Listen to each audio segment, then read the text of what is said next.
Alright, let me show you some cool stuff you can start doing with the altered scale. In this example, I improvised some lines incorporating chromaticism, stacking thirds, and moving between the positions of an A altered, which is beautiful over just like an A7 functionality. So if you don't know what an altered scale it is, just like the melodic minor scale from the 7th degree. I have many lessons on this channel and on my website about that. But basically, it's exactly like the major scale, just you need to lower the third, and you get this. But you started from A, so you have...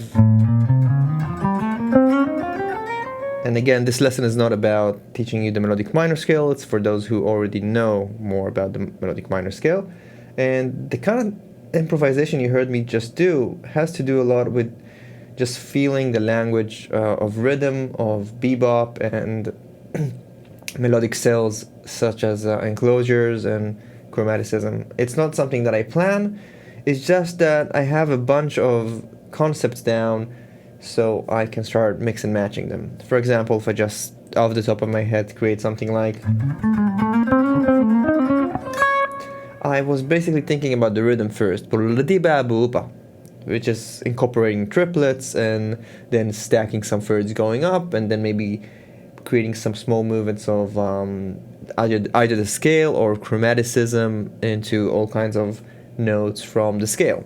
Like I can play the root to the flat 9, then triplet all the way with some thirds, and I get... And then I can keep going up with more thirds. Right, and those of you who know the minor language of bebop, you hear so many of those in any of the great improvisers, Clifford Brown, The Hood, and there's so many examples, honestly. Now, let's say I want to start creating some kind of an enclosure. I can take that note over here, that third over here, and go... You bow, dear you bow. And then from there maybe I'll keep stacking some thirds.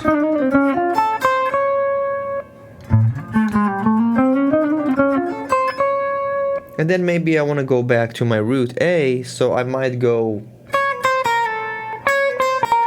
Right? I might use that chromatic note to go to the sharp 9, and then slide to the flat 9 and back to the root.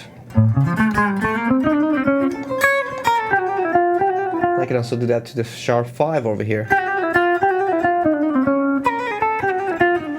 Right. I can start creating more of an opening if I start moving between positions, like...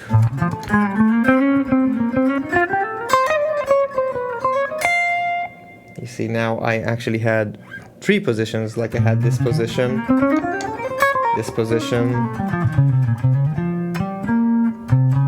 and this one. But I was thinking about the movement that I want to create, almost like only focusing on rhythm and contour.